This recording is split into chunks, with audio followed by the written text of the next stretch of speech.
할렐루야. 지금 우리는 교회력으로 대림절을 이제 보내기 시작합니다. 그래서 오늘은 대림절 첫 번째 주일로 하나님께 예배를 드립니다. 태양력으로, 즉 양력으로 우리는 1월 1일이 새해가 시작됩니다. 그러나 교회력은 좀 다릅니다. 교회력은 대림절이 새해다라는 것입니다. 그래서 대림절은 교회력으로 한 해가 시작되었다라는 것을 의미합니다. 왜 교회력에서 대림절을 한 해의 시작으로 여기는 것은 이 교회력이 무엇이 있는지를 우리 보면 자세히 보면 알 수 있습니다. 교회력을 보면 예수 그리스도의 탄생과 생애, 그리고 고난과 죽음, 부활과 그리고 재림에 관한 주기를 중심으로 형성되었기 때문입니다. 이게 교회력입니다. 그래서 예수 그리스도의 탄생이 오늘 우리가 성탄절을 보내는 것처럼 그 성탄절 앞으로 4주 동안 우리는 예수 그리스도를 기다리는 마음으로 대림절을 보내게 된다라는 것입니다. 그래서 대림절이라는 말은 뭐냐면 기다리는 절기다라는 것입니다. 대림절은 가만히 있으면 다가오는 절기가 아니라 기다려야 다가오는 절기인 것입니다. 그래서 성탄절은 기다리는 사람이 맞이하는 절기이다라는 것입니다. 그렇다면 우리는 어떻게 기다려야 할까요? 그저 마냥 기다리면 되는 걸까요? 마냥 기다리면 그 날이 다가오는 걸까요? 그것은 아니라는 것입니다. 준비하면서 기다려야 한다는 것입니다. 성경에서 주님을 맞이한 사람들은 준비하면서 기다렸던 사람들이었습니다. 성탄절에 보면 우리가 가장 먼저 떠오르는 사람들이 있습니다. 동방박사가 떠오릅니다. 동방박사들은 황금과 유향과 몰약을 준비하고 별이 나타나기만을 기다렸던 사람들이었습니다. 그들은 그냥 기다리지 않고 준비하고 기다렸다는 것입니다. 그리고 안나와 시므온은 아기 예수를 사모하는 마음으로 기도하면서 기다렸다는 것입니다. 그런데 이와 반대로 준비 없이 기다리다가 낭패를 당한 사람들도 성경에 기록되어 있습니다. 오늘 우리가 읽은 본문 그 다음에 나오는 이야기인데 열처럼 비유의 이야기입니다. 열처의 비유에서 10명의 처녀가 기름을 준비한 사람도 있고 준비하지 못한 사람도 있었습니다. 기름을 준비한 사람은 신랑과 함께 혼인잔치에 참여했지만 기름을 준비하지 못한 5 처녀는 혼인잔치에 참여할 수 없게 되었습니다. 세상에 가장 불쌍한 사람은 준비 없이 일을 당한 사람입니다. 그리고 중요한 일이 있는데 준비하지 못한 사람이 세상에서 가장 불쌍한 사람이다라고 말을 할 수 있습니다. 주님의 성탄을 준비 없이 맞이할 때에 우리에게 다가오는 성탄은 기쁨이 아니라 두려움인 것처럼 주님의 재림 때도 이와 마찬가지다라는 것입니다. 대림절을 시작하면서 우리 성도님들과 함께 생각해보고 싶은 단어가 하나 있습니다. 그것은 예측 가능한 일과 예측 불가능한 일에 대해서 한번 생각해 봤으면 좋겠습니다. 성도님들 삶이 예측 가능한 삶이 좋을까요? 아니면 예측 불가능한 삶이 좋을까요?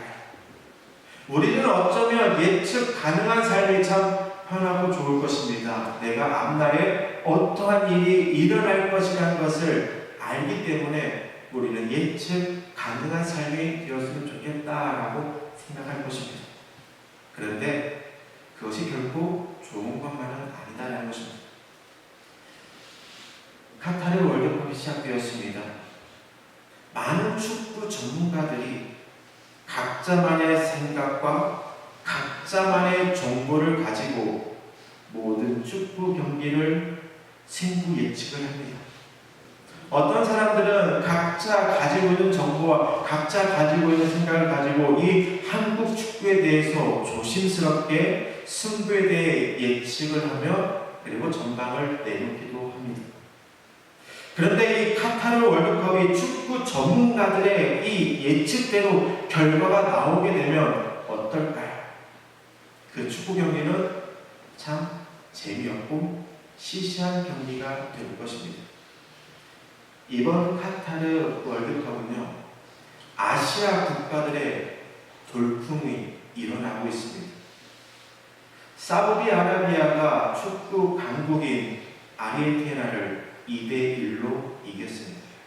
그리고 일본은 또한 축구 강국인 독일을 2대1로 이겼습니다. 대한민국을 승리하지 못했지만 축구 강국인 우루과이를 0대0으로 비겼습니다. 세상의 모든 일들이 예측한 대로 이루어진다면 그 모든 것들이 재미가 없다는 것입니다. 축구가 우리가 예측한 대로 이루어진다면 그 축구 경기를 보는 재미가 있을까요? 야구 경기도 마찬가지입니다. 야구 경기는 언제가 가장 중요하냐면 투아웃 9회 말, 이때 어떠한 경기가 이루어질지 모른다는 것입니다. 그래서 야구 경기할 때 명언과 같은 이야기가 있습니다. 그것은 뭐냐면 끝날 때까지 끝난 게 아니다라는 것입니다. 세상의 모든 것이 예측 가능한 일대로 이루어지지 않는다는 것입니다. 세상 모든 일들이 우리가 예측한 대로 이루어진다면 우리가 살아가야 할 삶의 의미는 없을 것입니다. 우리가 생각대로 이루어진다면 우리들의 삶이 또한 내가 이 세상에 살아가야 할 의미가 없다라는 것입니다. 그리고 하루하루의 삶은 지루한 삶이 될 것입니다. 그래서 영화 중에 보면 이런 영화가 있습니다. 오늘 자고 내일 일어났습니다. 근데 그 날이 어제였습니다. 또 하루가 지나 또 일어났습니다. 그런데 그 하루가 또 그 전날의 하루인 영화들도 있습니다. 오늘 우리가 예측이 가능하다면 하루하루 삶이 매우 지루할 것입니다. 그런데 이것이 일상뿐만 아니라 신앙생활에도 동일하게 적용된다는 것입니다. 신앙생활에도 예측 불가능한 것에 대해서 교훈하고 있는 내용이 오늘 본문의 내용입니다. 특별히 재림에 관해서 예수님께서 교훈의 말씀을 우리에게 전해주십니다. 마태복음 24장 36절 오늘 본문의 말씀입니다. 그러나 그날과 그때는 아무도 모르나니 하늘의 천사도 아들도 모르고 오직 아버지만 아시느니라 라고 말씀하고 있습니다. 그러면서 예수님은 그날과 그때에 대해서 말씀하십니다. 예수님은 노아의 홍수에 대한 이야기, 밭에 있는 두 사람의 이야기, 맷돌질을 하고 있는 두 여자에 관한 이야기를 하십니다. 그러면서 예수님 말씀하십니다. 깨어 있으라. 그리고 이렇게 또 말씀하십니다. 어느 날 너희가 주가 임하는지 너희가 알지 못함이니라 라고 예수님은 말씀하십니다. 그리고 예수님은 좀 더 구체적으로 말씀하십니다. 집 주인은 도둑이 언제 올 줄 알았다면 깨어있어 그 집을 뚫지 못하게 하였을 것이다 라고 말씀하십니다. 그리고 그 다음 구절입니다. 예수님께서 진짜로 하고 싶었던 이야기, 예수님께서 진짜로 전하고 싶었던 메시지, 너희도 준비하고 있으라. 생각하지 않은 때에 인자가 올 것이다. 이것이 예수님께서 진짜로 전하고 싶었던 메시지였다는 것입니다. 예수님의 재림은 예측 불가능합니다. 예수님이 언제 오실는지 모르기 때문에 예수님은 깨어 있어야 한다라고 권면하고 있는 것입니다. 잠을 자는 사람에게 도둑이 침입해 들어오는 사건은요, 갑작스럽고 놀랍고 충격적인 일이지만 도둑이 언제 올지를 알고 있고 깨어있는 사람은 그 도둑이 들어오는 일이 충격적이지도 않고 놀랍지도 않고 두렵지도 않다는 것입니다. 오히려 도둑을 잡을 수 있는 절호의 기회가 되는 것입니다. 이처럼 깨어있는 성도에게 주님의 재림은 갑작스러운 일이 아닙니다. 왜냐하면 항상 준비하고 기다리고 있기 때문입니다. 오늘 말씀에 보면 예수님이 두 번이나 겉면에 말씀을 합니다. 뭐뭐 있으라라고 두 번의 이야기를 합니다. 그런데 이 이야기가, 이 단어가 어떻게 보면 겉면의 말씀일 수 있겠지만 자세히 보면 주님의 명령과 같은 말씀이다라는 것입니다. 42절 말씀에 보면 뭐라고 기록되어 있냐면요, 깨어 있으라라고 말씀하고 있습니다. 예수님이 오늘 우리들에게 명령하고 있습니다. 깨어 있으라. 그리고 44절에 또한 말씀하십니다. 준비하고 있으라. 예수님은 오늘 우리들에게 뭐라고 하냐면 깨어 있고 준비하고 있으라라고 명령하고 있는 것입니다.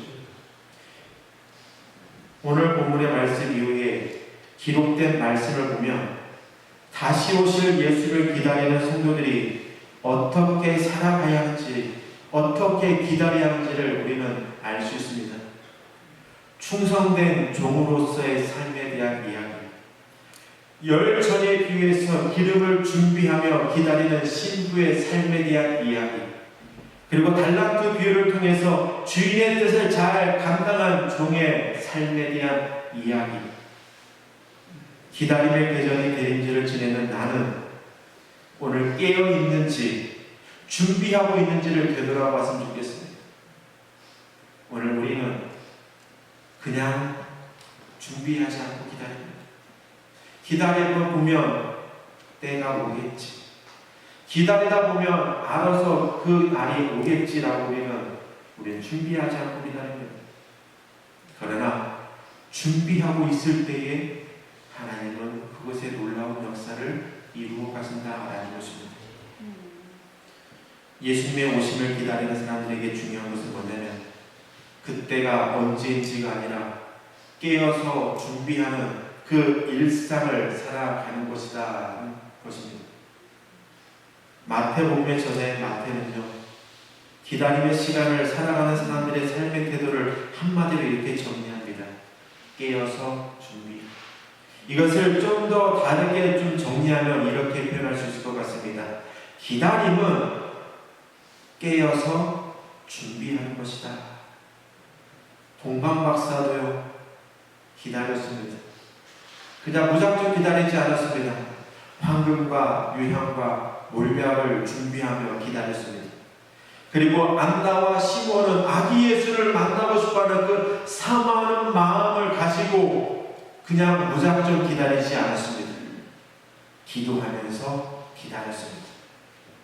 그럴 때에 이 동방 박사가 아기 예수를 만나고 그리고 안나와 시므온이 아기 예수를 만났을 때에 그들이 가졌던 그 감정, 그것은 말로 표현할 수 없을 것입니다.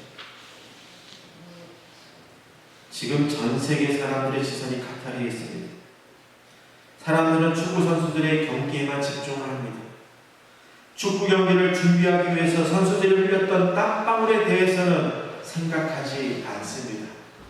그들이 치르고 있는 경기의 결과만을 중요시할 뿐입니다.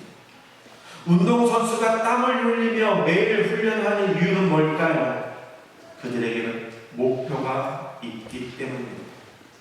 올림픽에서 메달을 따겠다는 목표, 축구 선수들이 16강 진출이라는 그 목표를 가지고 그것을 이루기 위해서 4년이라는 시간 동안 의미 없이 기다리지 않고 그들은 매일 훈련과 연습을 통해서 기다렸다는 것입니다.